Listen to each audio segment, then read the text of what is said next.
어느 시장에 장날이면은 리어카 하나를 끌고 와서 장사하는 몸이 몹시 불편한 총각이 한 분 계셨습니다. 리어카 위에 있어봐야 그 옛날에 카세트 테이프 같은 거, 혹은 잡동사니 아이들 학용품 같은 거, 또는 양말 꾸러미들, 다 해봐야 얼마 되지도 않는 거지만은 그런 것들을 리어카 위에 놓고 장사하는 분이 한 분 계셨습니다.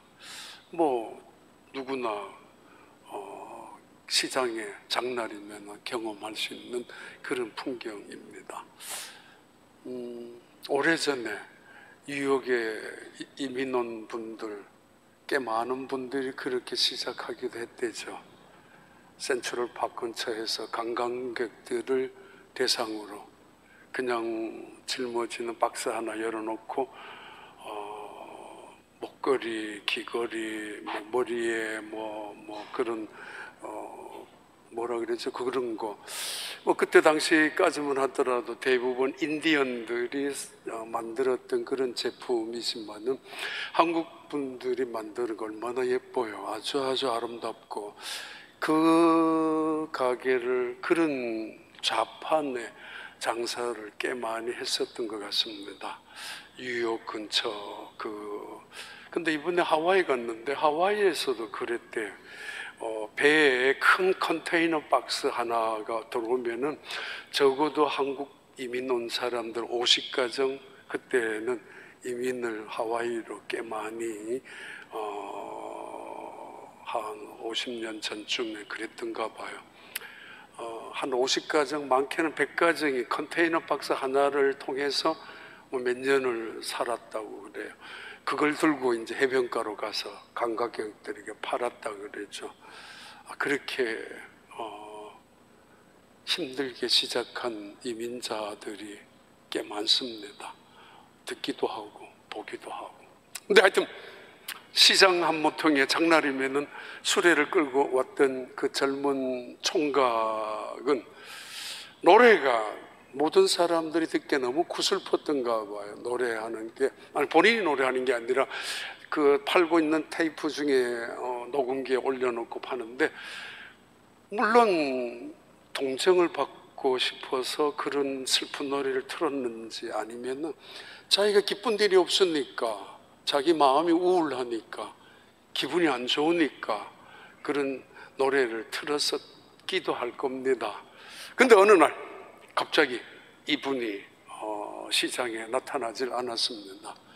한동안 사람들이 잊혀지고 있는 순간에 갑자기 어느 날 이분이 리어카를 끌고 등장을 했는데, 장날에 이번에는 노래가 완전히 바뀌었습니다. 우리나라 버스에서 들리는 쿵작쿵작 하는 거, 우리 뽕작 그런 토르트 노래 중에서도 아주 기분 좋은 노래들을 틀어가지고 사람들이 깜짝 놀랐습니다. 아니, 저 총각 어떻게 된 거야? 근데 다시 보니까 그 뒤에 쫄망쫄망 따라오는 한 여자가 있었습니다. 작은 가방도 하나 들고 물건을 그 안에 담았는 건지 그래요. 얼마 동안 안 보였던 시간에 몸이 좀 불편했던 이 총각은 지난 얼마 동안 결혼하고 한 아내와 함께 가정을 이룬 것입니다. 근데 그러고 나니까 노래가 달라졌다고.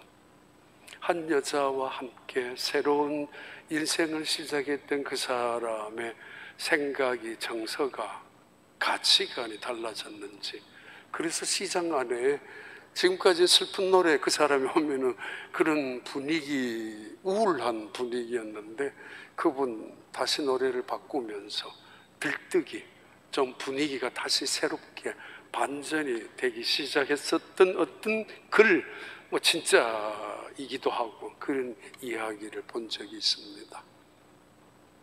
긴 찬양 설문. 결혼을 해서도 그렇게 기쁜데 누군가가 여자가 내 옆에서 같이 인생을 살아가는 여정에 같이 하는데도 인생이 노래가 달라졌는데 하나님이 나와 함께 하시는데 그 노래가 어찌 다른 거와 비교할 수 있겠습니까? 하나님이 나와 함께 하시는 그 찬양 속에 어찌 기쁨이, 감사가, 생명이, 능력이 없겠습니까? 미래를 향하는 희망까지 포함되어져 있는 그런 찬양 아니겠습니까?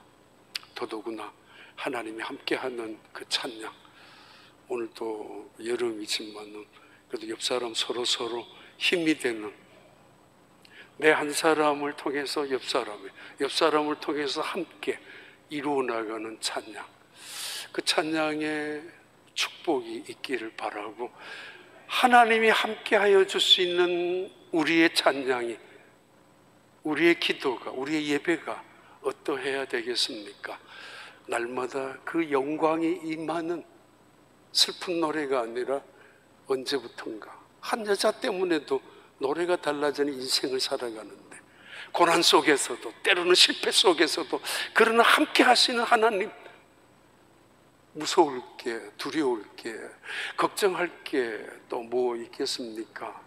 살아있으면 하나님의 은혜요, 떠나가면 주님의 축복이요, 은혜 아닙니까? 하나님과 함께하는, 하나님께서 한 걸음 한 걸음 인도하시는 여러분의 간증이 되시고 축복이 되길 바랍니다. 성경 가운데는 이런 구절들이 있습니다. 성경 한 절을 통해서 성경 전체를 여는 열쇠가 되는 말씀 있습니다. 태초에 하나님이 천지를 창조하시니라 라는 이 말씀은 성경 전체를 해석하는, 성경 전체의 문을 여는 대단히 중요한 대선언의 말씀이기도 합니다. 어떤 성경 구절은 한 절을 통해서 성경을 해석해서는 안 되는 성경 구절도 있습니다. 진화론을 주장하는 진화론자들의 입을 단숨에 막아버리고 과학자들의 그 이성을 갖고 주장하는, 떠드는 그 사람들을 한마디로 굴복 제압시킬 수 있는 말씀 한마디, 태초에 하나님이 천지를 창조하셨다, 봐, 이 세상은 내가 창조한 거야, 이 위대한 선언, 선포가 어디에 있습니까? 어떤 성경 구절은 그 한 절을 통해서 성경 전체를 해석해서는 안 되는 성경 구절도 있습니다. 신약 성경에 아주 간단한 단순한 성경 구절이지만은 그러나 기독교의 핵심이며 복음이 무엇인가를 우리에게 확실하게 증거해 주는 말씀도 있습니다. 하나님이 세상을 이처럼 사랑하사 독생자를 주셨으니 이는 누구든지 저를 믿는 자마다 멸망하지 않고 영생을 얻게 하려 하심이니라. 요한복음 3장 16절 그리고 17절, 하나님이 세상에 그 아들을 보내신 것은 세상을 심판하려 하심이 아니요 세상을 그로 인하여 구원을 얻게 하려 하심이니라. 요한복음 3장 16절 17절, 이 아주 단순한 말씀은 복음이 무엇인지, 기독교가 무엇인지를, 예수를 왜 믿어야 하는지를 설명해 주고 확실하게 세기를 받고 있는 증언의 말씀입니다. 매우 단순하죠. 누구나 들으면 이해하죠. 아, 맞아! 라고 공감을 할 수 있는 성경 구절입니다. 그러나 그래서는 안 되는 구절들도 있습니다. 이단들은 그런 애매한 구절들을, 아주 난해한 구절들을 마치 대단한 해석자인 것처럼 풀어나갈 때가 있죠. 그 중에 하나가 베드로전서 3장 18절 20절 한번 읽어봐요. 그리스도께서도 단번에 죄를 위하여 죽으사 의인으로서 불의한 자를 대신하셨으니 이는 우리를 하나님 앞으로 인도하려 하심이라. 육체로는 죽임을 당하시고 영으로는 살리심을 받으셨으니 그가 또한 영으로 가서 옥에 있는 영들에게 선포하시니라. 그들은 전에 노아의 날 방주를 준비할 동안 하나님이 오래 참고 기다리실 때에 복종하지 아니하던 자들이라. 방주에서 물로 말미암아 구원을 얻은 자가 몇 명뿐이니 겨우 8명이라. 예수님이 십자가에서 죽임을 당하셨습니다. 그리고 사흘 동안의 무덤에 머무셨습니다. 이때 예수님의 영은 어디에 계셨을까? 죽음의 정의를 여러 가지로 할 수 있겠습니다만, 우리 기독교적으로 신학적인 정의는 하나님과의 관계가 단절된 것을 일단 죽음이라고 봅니다. 또 하나의 죽음의 정의는 우리 육신과 영의 분리를 죽음의 정의로 보고 있습니다. 이때 예수님 십자가의 처형을 당하시고 무덤에 계셨을 때 육신은 무덤에 있고 영은 어디에 계셨느냐고요. 사도신경의 증언대로 사도신경, 우리가 고백하는 사도신경은 뺐습니다. He descended into the hell. 그는 지옥에 내려가셨다고. 그리고 다시 He ascended into the heaven. 그는 다시 하늘로 승천하셨다고.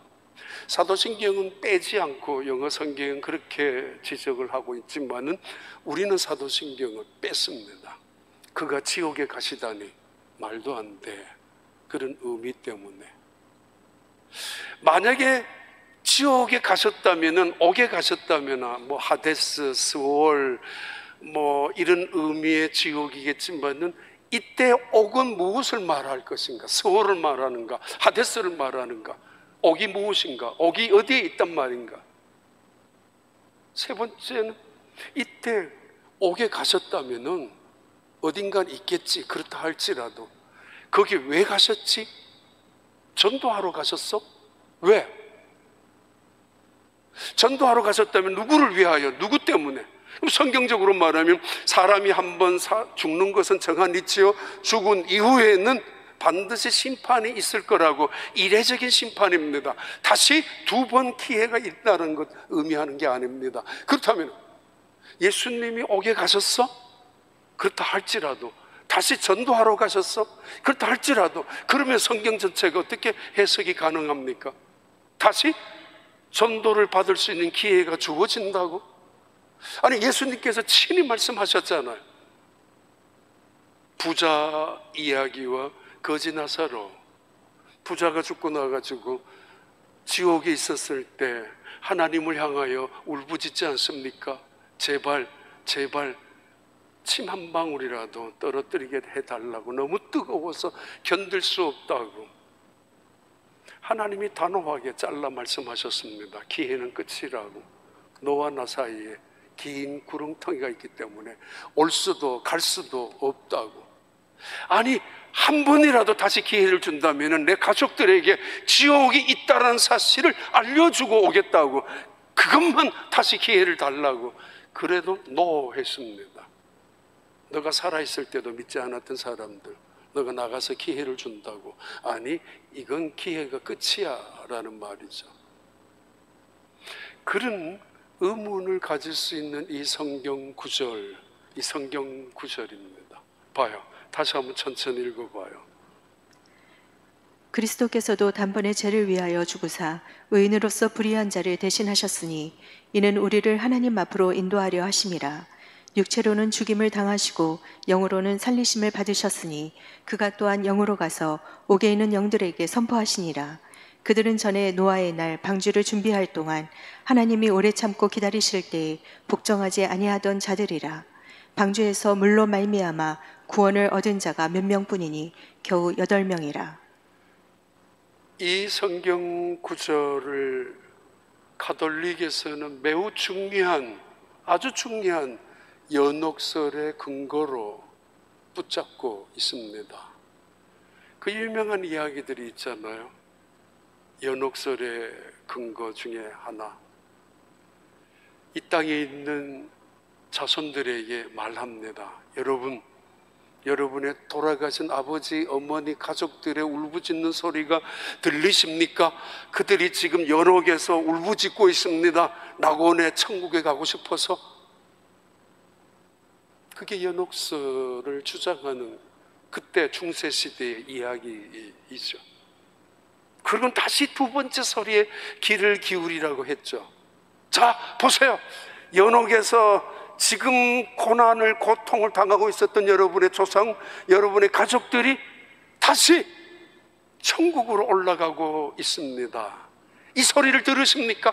감사하다고, 고맙다고.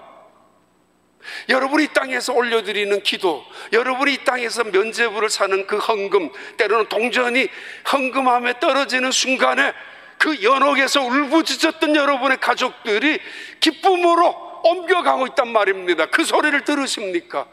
이 연옥 소리, 절정의 이야기 드립니다. 우리는 단호히 아니라고 말하죠. 왜냐하면 예수님께서 십자가에 계셨을 때 우편의 강도가 주님, 당신의 나라가 임할 때에 나를 기억해달라고 했을 때 예수님께서 그의 죽음을 이렇게 선언하셨지 않습니까? 걱정하지 마라. 오늘 너가 나와 함께 연옥에 있는 게 아니라 나와 함께 낙원에 있을 것이라고 이렇게 말씀하셨습니다. 그럼에도 오늘 본문을 다시 한번 노아 홍수로 잡는 이유는 베드로가 우리에게 전달하고 싶은 의도가 무엇인가? 개신교를 시작했었던 마르틴 루터는 솔직하게 이 해석을 이렇게 합니다. 본문을, 나는 베드로의 마음을 정확히 알 수 없습니다.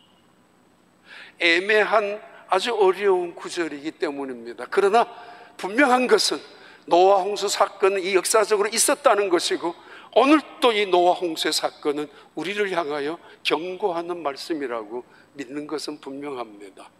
분명한 의도가 무엇인지, 또 그 옥이 어디였는지, 왜 다시 기회가 주어졌는지 베드로가 아니라서 모르지만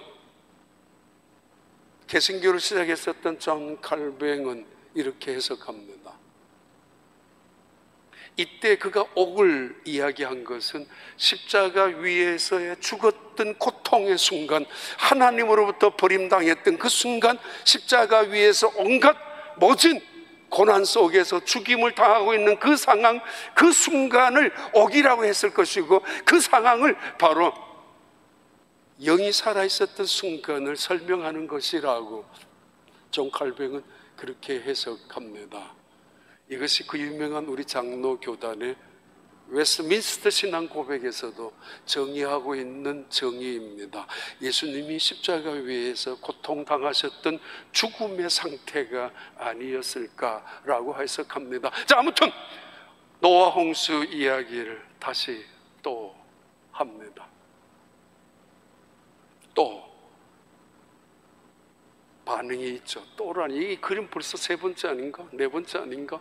또 말 전하는 자에 대한 어떤 실망이 있죠. 또 그 사람 앞에 선 사람에 대한 무책임하고 불성실할 수도 있는 그 태도에 대한 실망감이나 당혹스러움, 또야 이런 태도, 혹은 자기 자신에 대한 반응, 또 이거 내가 알고 있는데, 나 믿고 있는데, 노아 홍수 방주 또 자기 자신에 대한, 그리고 때로는 짜증스러운 또 배 이야기야 할 수 있습니다. 근데 또 하는 이유는 지난 수요일 날 저녁에 잠을 자다가 이런 꿈을 꿨습니다. 오해는 하지 마세요. 그게 뭐 대단한 계시인 것처럼 받은, 환상인 것처럼 받은 건 아니지만은 꿈속에 굉장한 폭우가 쏟아졌는데, 그 폭우가 쏟아지는 중에 강물이 흘러가는 중에 바위가 있었고, 뭐 대충 기억은 정확히 전혀 안 납니다만, 그런데 바위 위에 꽤 많은 사람들이 모여가지고 하늘을 쳐다보고 비행기, 헬리콥터를 기다렸는지 뭐 그런 장면 속에서 제가 문득 저분들 우리 교인들 아닌가라는 생각이 든 적이 있었던 계시 아닙니다. 가끔은, 근래에는 아닙니다만 나이가 들어서 그런지 가끔은 토요일 날 밤에 설교를 준비하고 잠을 자고 올 때는 그 설교 내용이 바뀌어질 때도 있고 확신을 줄 때도 있고, 또는 키가 달라질 때도 있을 때가 있었죠. 근데 근래에는 그런 적이 없었는데 수요일 날 왜 그랬는가 가만 생각하니까 수요일 날 오후에 뭐 영상을 너무 많이 보여질 거예요. 어떤 강물이 흘러가는데 지금도 있을 겁니다. 유튜브 안에 나올 텐데 남자들 7, 8명 정도가 몸에 구명조끼를 입고 몸을 묶고 손을 붙잡고 한 사람이 떠내려가는 사람을 건져내는 거.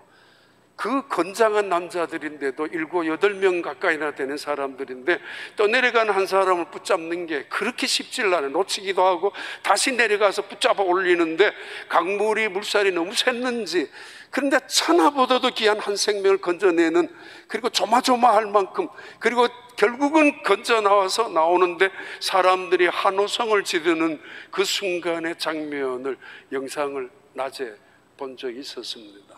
그래서 저녁에 꿈을 꿨는지, 그래서 제 마음에는 한 번 더 해야 되는가, 그런 마음으로 또 오늘 본문 이야기를 드리려고 합니다. 봐요. 창세기 8장 21절. 여호와께서 그 향기를 받으시고 그 중심에 이르시되 내가 다시는 사람으로 말미암아 땅을 저주하지 아니하리니 이는 사람의 마음이 계획하는 바가 어려서부터 악함이라. 내가 전에 행한 것 같이 모든 생물을 다시 멸하지 아니하리니. 하나님이 결국은 노아 홍수의 심판을, 노아 홍수라는 이름으로 하나님의 심판을 하셨습니다. 그런데 하나님은 후회하셨습니다.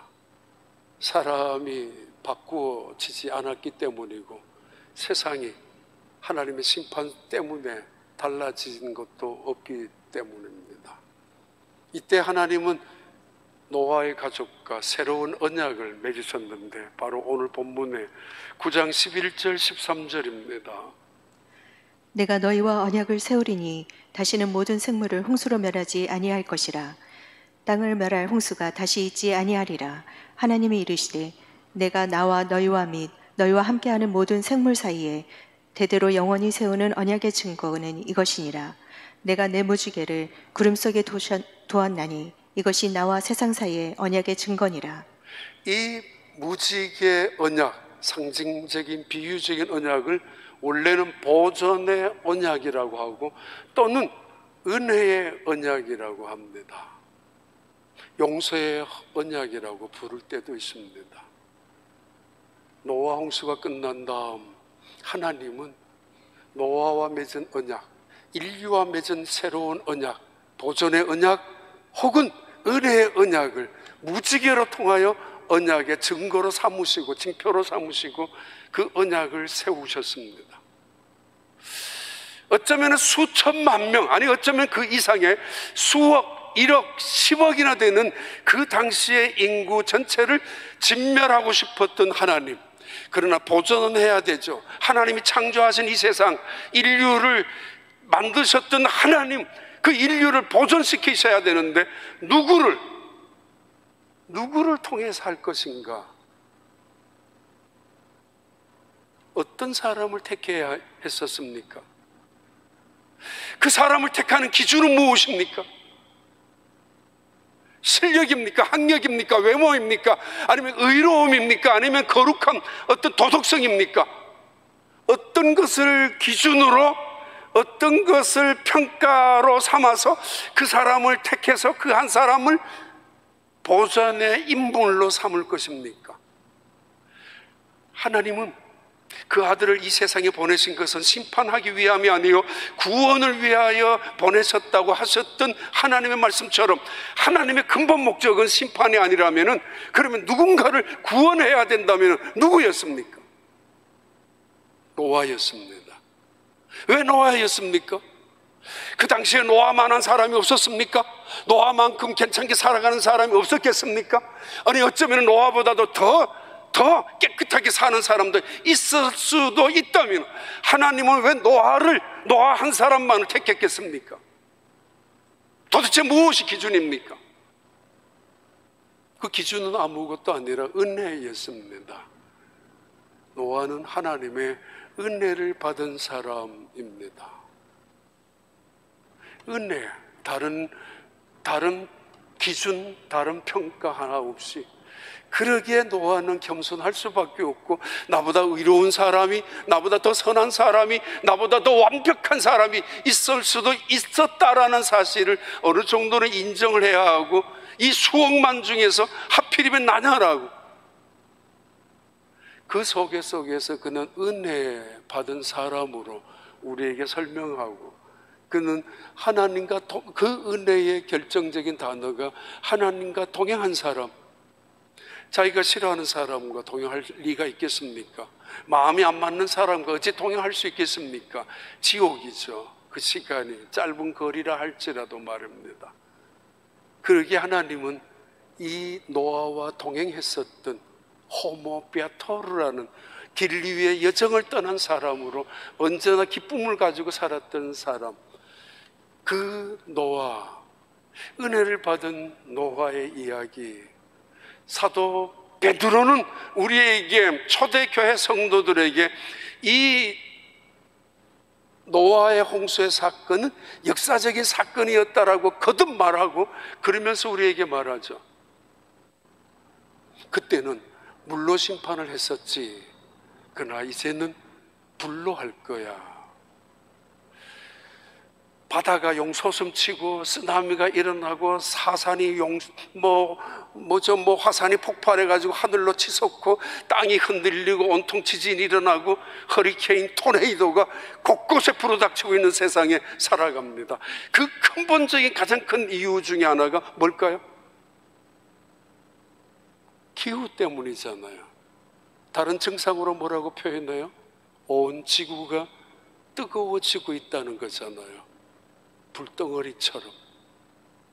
불덩어리처럼 점점점 뜨거워지고 있고, 그래서 해수면이 높아지고, 때로는 대단한 빙벽도 무너지고, 산 위에 있는 눈도 녹아버리는, 지구가 뜨거워지고 있다는, 베드로는 그의 이야기를 전달하고 싶습니다. 아주 제너러스하게 불덩어리들이 우리를 마지막에는 심판하게 될 것이라고. 가끔 이야기 드렸죠. 흥남, 우리 한 사진 한번 봐봐요. 흥남 부두에 철수할 때에 메르데스 빅토리아호에 60명 정원의 그 배 한 척이 마지막 남았을 때에 그 배 안에 14,000명이 탔었다고. 14,000명이 타서 하루 이틀 만에 24일 날 밤에 출발해서 26일 날 이른 새벽에 거제도에 도착했었던 10만 명 이상이나 되는 철수민들이 배 하나 붙잡아서 간신히 타고 살아났던 사람들, 그 배에 이 사람 레너드 라루 선장이고 갑판장, 이 두 분 다 대단한 분들이죠. 기적이 있었다고. 60명 타는 배에 14,000명이 탔었다고. 흥남에 있었던 피난민들을 다 태우고 돌아왔는데, 그 모든 메르데스 빅토리아호에 있는 모든 것들을 다 버리고 엔진 하나만 남겨놓고, 그때 이야기죠. 기네스북에도 올라있다고 그랬죠. 기적의 배라고. 이 세상의 최고의 기적의 배는 이 배였다고. 대한민국이 6.25 전쟁 때 경험했었던 그 배. 우리는 그 배에 기적의 배라고 부르지만은 그 배 안에 탔던 사람들 다 죽었습니다. 교회는 엄청난 기적의 배입니다. 영원히 사는, 구원과 영생이 있는, 하나님이 함께 하시는 곳이 교회 혹은 테바이기 때문입니다. 여기 테바는 선장도 선원도 없습니다. 갑판장도 없고, 심지어 나침반조차도 없고, 노도 없고, 도초 없고, 닷도 없는 네모 박스 하나에 불과한 테바. 하나님이 함께 하셨던 그 배, 구원이 있는 배. 사이공에서도 아프가니스탄에서도 철수할 때마다 수만 명들이 모여져 가지고 한 사람이라도 더 타려고 헬리콥터에, 한 사람이라도 배에서 안 떨어지려고, 아프가니스탄에 미군이 철수할 때도 살려달라고 애원하는 이 사람들의 손길, 남으면 죽기 때문에 뻔하죠. 죽죠. 그 피난객들이 악착같이 배에 타고 싶었던 이유는 살고 싶어서. 꽤 오래전에 디트로이트에 갔을 때 두 사람이 만났다 그랬죠. 이 배에 탔던 사람, 세 사람이었는데 한 분 돌아가셨고 두 분 남았다고. 근데 바로 얼마 전에 산안토니오에 갔을 때 이 배에서 어린아이로 있었던 한 분, 여자분, 자기 이모가 간호사였는데 그분도 만났습니다. 어쩌다 이야기 속에 내가 그 배에 있었다고. 근데 자기 이모 돌아가신 지 오래되었다고. 그리고 그 이모가 그 배 안에서 출생하는 어린아이를 곁에서 지켜보고 있었다고, 도와주었던 이모였다고. 한번 봐요. 창세기 베드로후서 3장 8절부터 12절.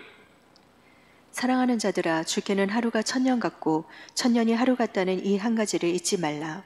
주의 약속은 어떤 이들이 더디다고 생각하는 것 같이 더딘 것이 아니라 오직 주께서는 너희를 대하여 오래 참으사 아무도 멸망하지 아니하고 다 회개하기에 이르기를 원하시느니라.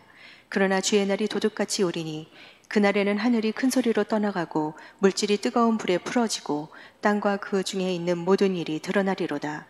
이 모든 것이 이렇게 풀어지리니 너희가 어떠한 사람이 되어야 마땅하냐.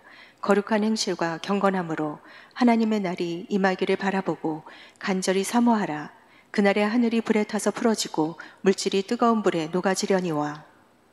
베드로는 거듭거듭 물의 심판이 아니라 불의 심판을 우리에게 말씀하고 전달하고 있습니다.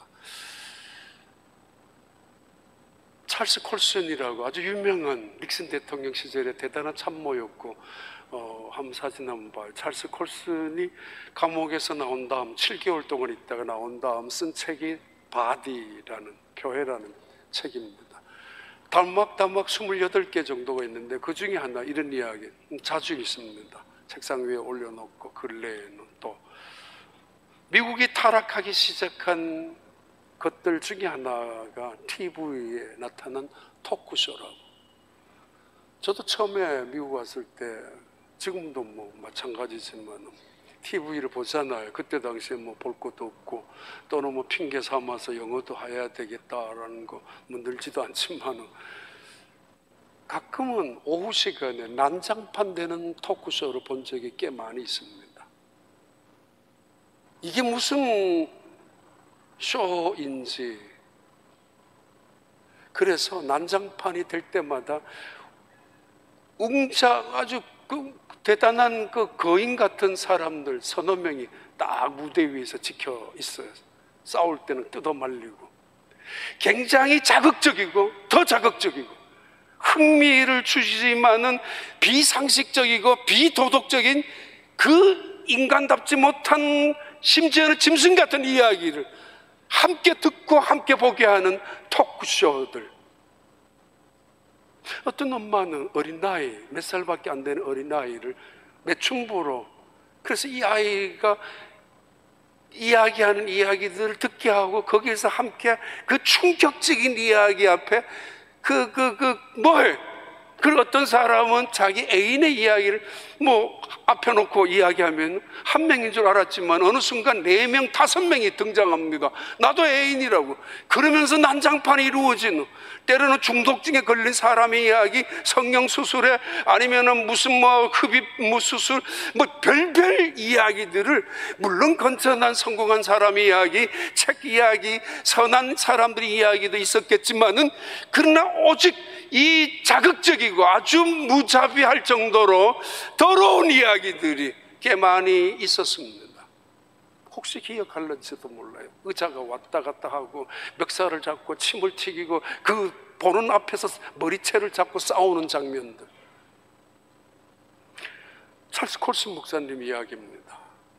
미국의 부패한 임성, 하나님을 그 마음에 두기를 싫어하는 심성들의 타락한 본성의 시작이라고.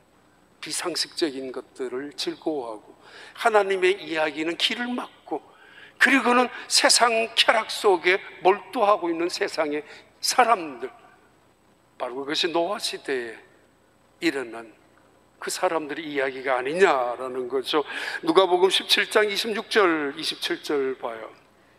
노아의 때에 된 것과 같이 인자의 때에도 그러하리라.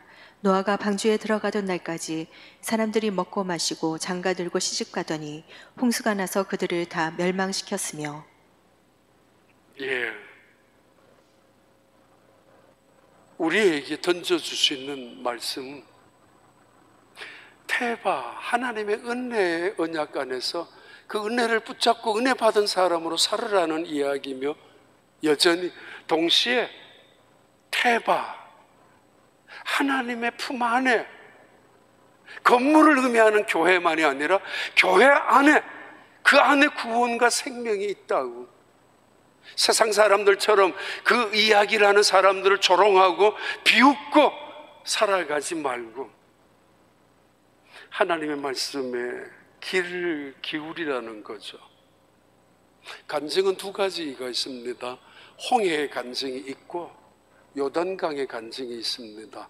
홍해의 간증은 어느 날 나도 모르게 내 의지와도 상관없이 하나님께서 나를 건지셔서 홍해를 갈라놓고, 그리고 심지어 업어서 나를 구원시켜 주시는 하나님의 기적 같은 은혜를 홍해가 갈라지는 홍해의 간증이라고 부를 수 있다면, 요단강의 간증은 광야를 지나면서 하나님을 얼마나 신뢰하고 요단강을 건너면서 하나님의 말씀에 순종하고 그를 전적으로 의지하고 내가 믿음으로 살았는데, 순종하고 살았는데 내게 나타난 일들이 하나님의 살아계심과 하나님의 능력과 하나님의 지혜, 하나님이 하신 일이 이거였다라고 간증하는 것, 그 요단강의 간증이기도 합니다. 120년 동안이나 배를 만들었던 노아의 간증은 요단강에 이루어졌던 간증이기도 합니다. 노아, 거기서 언제나 이야기하고 있습니다. 노아는 이 모든 것을 다 준행했다고. 하나님이 시키시는 크기대로 배를 만들고 하나님이 말씀하신 대로 배의 규격대로 내 생각대로 할 수 있고 내 방법대로 할 수 있고 옳을 수도 있고 다른 사람들이 이야기하고 충고하는 대로 들을 수도 있고 그게 오히려 더 좋을 수도 있을 텐데, 그는 세상의 누군가의 이야기에, 자기의 경험이나 자기의 기술 따위의 이야기에 그것을 근거로 하지 않습니다. 다 그대로 했습니다. 120년 동안이나. 한 번쯤 배를 내 방법으로 만들 수도 있었을 텐데, 한 번쯤 그 사람의 말을 듣고 하는 신용이라도 했었을 텐데, 굳이 내가 나쁜 사람이 왜 돼요? 혹은 하나님이 짐승을 데리고 들어가, 내 스타일이 있습니다, 내 취향이 있습니다, 내 기분이 있습니다, 이 사람은 안 돼요 라고 말할 수도 있고, 아니 나는 다른 짐승은 다 될는지 모르지만은 뱀은 싫어요, 끔찍하단 말입니다, 이거는 안 돼요 라고 한마디 할 수 있을 거고, 내 스타일 아니라고, 내 방법도 내가 원하는 것도 아니라고, 내 취미는 이런 종류의 사람이 아닙니다, 내 수준이 있지라고, 적어도 나는 사자나 호랑이쯤은 내가 둘 수 있겠습니다. 그러나 너무 큰 공룡이나 호랑이, 그 코끼리는 난 싫습니다. 소리도 싫고. 그런데 노아는 시킨 대로, 명령한 대로 다 준행했습니다. 하는 척, 내 믿음만큼만 할게요, 내 가진 만큼만 할게요, 내가 할 수 있는 역량만큼만 할게요, 내가 시간 있는 만큼만 하겠습니다가 아니라 다 빠짐없이 남김없이 한 셈 치고가 아니라, 했다고 한 셈 치고가 아니라 다 하나하나, 에브리띵, 하나도 남김없이 다 준행했습니다. 우리에게 왜 하필이면 노아였겠느냐라는 의미의 해답을 던져줄 수도 있는 말씀이지 않습니까? 예수님도 말씀하셨습니다. 노아 시대 그 사람들, 비가 오는 그날 아침까지 먹고 마시고 시집가고 장가 갔었다고. 지금 수없이 많은 홍수의 사건들 또는 자연적인 재난을 보면서 무리였지만은 지구가 점점 뜨거워지고 그런 현상 속에서 나타나는 결과들, 한 번쯤 베드로는 우리를 돌아보게 하는 것이기도 합니다. 빨리 결론을 드린다면은 봐요. 창세기 6장 8절 22절 읽어봐요. 그러나 노아는 여호와께 은혜를 입었더라. 노아가 그와 같이 하여 하나님이 자기에게 명하신 대로 다 준행하였더라. 7장 1절 여호와께서 노아에게 이르시되 너와 내 온 집은 방주로 들어가라. 이 세대에서 내가 내 앞에 의로움을 내가 보았음이니라. 8장 1절 하나님이 노아와 그와 함께 방주에 있는 모든 들짐승과 가축을 기억하사 하나님의 바람을 땅 위에 불게 하심에 물이 줄어들었고. 하나님께서 노아 홍수 사건을 겪고 심판을 하시면서 노아에 대해서 어떻게 행하는 것인가 눈여겨보았다라는 것이고, 그리고 방주 안에서 1년 동안 무엇을 하고 있었는지 다 알고 있다는 것이고, 그리고 하나님은 노아와 맺은 언약을 기억하시고 계셨다는 것, 끊임없이 함께, 그리고 그를 관심 있게 주목, 그리고 함께 그가 어떤 생각을 갖고 있느냐까지도 알고 계셨던 하나님, 그 하나님을 우리에게 설명하고 있습니다. 전달하고 있습니다. 존 메가더 목사님, 동부의 유명한 미국 목회자, 영적인 지도자, 또 서부에 그런 분들이 계셨는데, 서부에서 아주 대단한 영적 지도자 중에 한 분이었던 존 메가더 목사님, 9/11 사건이 터지고 난 다음 수많은 사람들이 물었던, 하나님을 향하여 항의했던 질문이지 않습니까? 하나님, 왜 이런 일을 우리나라에, 그 맨하탄 한 꼭대기에 젊은이들이 얼마나 유능한 젊은이들을 다 그 생명을 뺏어간단 말입니까? 라는 질문을 터뜨리기 시작하고 하나님을 향하여 원망할 때 메가더 목사님의 대답이죠. 유명한 대답들이죠. 첫째는 이런 일은 언제나 있었습니다. 왜냐하면 사탄과 악마는 이 세상을 하나님의 세상으로 만드는 것을 원하지 않기 때문입니다. 우리의 원수 대적들은 하나님의 나라가 세워지는 것을 두려워하고 있기 때문입니다. 이런 일은 끊임없이 앞으로도 계속 일어날 것입니다. 우리가 조심해야 됩니다. 두 번째, 그 질문을 바꾸십시오. 이런 끔찍한 재난과 재앙 속에서도, 수많은 세상의 어려운 일들 속에서도 내가 왜 살아있는지를 물으시기 바랍니다. 그 질문을 하시기 바랍니다. 왜 하나님은 나를 살려두셨지? 아직까지? 왜 하나님은 나의 생명을 이 땅에 보존시켜 두었지? 무엇 때문에? 여전히 나는 이 교회에서, 아니 휴스턴에서 왜 이민자로서 무엇 때문에? 바로 그 사명을, 미션을 찾으라고 말합니다. 구원받은 태바 안에서의 하나님의 백성들, 그 사명은 무엇입니까? 미션. 태바 미션이 뭐냐라. 적어도 120년 동안이나 배를 만들었던 노아, 그 아내, 한 번쯤은 비판을 할 수도 있었을 텐데, 그 아내, 아니야, 세상 모든 남자 내 못 믿는다 할지라도 내 남편 난 믿어. 내 남편 하나님을 믿는 거, 난 그분을 믿어. 그 자식 3명, 며느리 3명, 세상 수많은 사람들에게 배신당하고 썩는다 할지라도 난 우리 아버지는 결코 그런 분 아니야.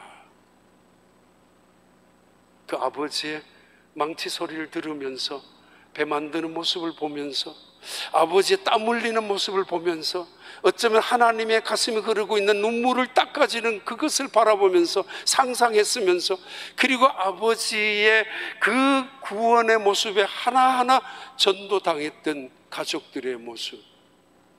노아의 미션, 노아의 마지막 미션 아니겠습니까? 베드로후서 2장 5절의 말씀입니다. 옛 세상을 용서하시 아니하시고 오직 의를 전파하는 노아와 그 7 식구를 보존하시고 경건하지 아니한 자들의 세상에 홍수를 내리셨으며. 지난 꽤 오랜 시간에 제 마음속에 남아있는, 죄송합니다, 영화 한 장면, 마지막 장면이 있습니다. 라이언 일병 구하기. 실화이죠. 2차 대전에 4명의 아들들을 전쟁터에 보내셨던 한 어머니, 그것도 3명은 전쟁터에서 죽고 1명만 살아있는데 대통령의 명령에 의해서 특공대 8명이 그 1명 남은 아들을 살리기 위한 미션, 마지막 미션의 마지막 장면의 영상입니다. What, sir?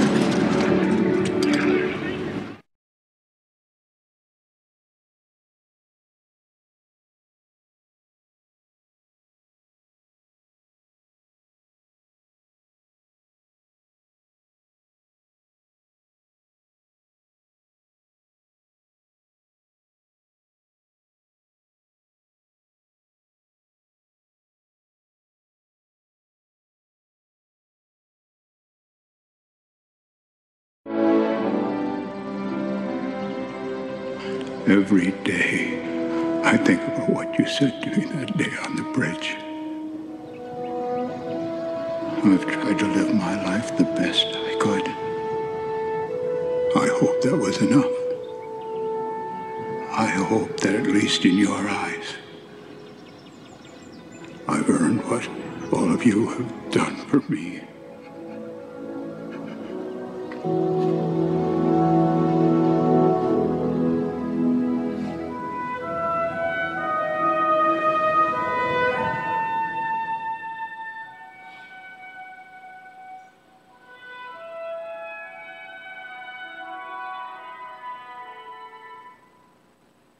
기도하겠습니다. 하나님, 물 심판을 통해서도 바꿔줄 수 없었던 우리의 마음들, 그러나 십자가 위에서 또 그리스도의 보혈로 우리를 바꾸시사 하나님의 자녀로 삼아주신 하나님, 이제 예수 그리스도의 죽음이 헛되지 않도록 우리가 잘 살 수 있는 믿음의 사람이 되게 하시고, 한평생 우리에게 맡겨진 그 미션을 충성스럽게 섬기다가 주님 앞에 갈 수 있는 우리 온 교회가 되게 축복하여 주시옵소서. 예수님 이름으로 기도하옵나이다.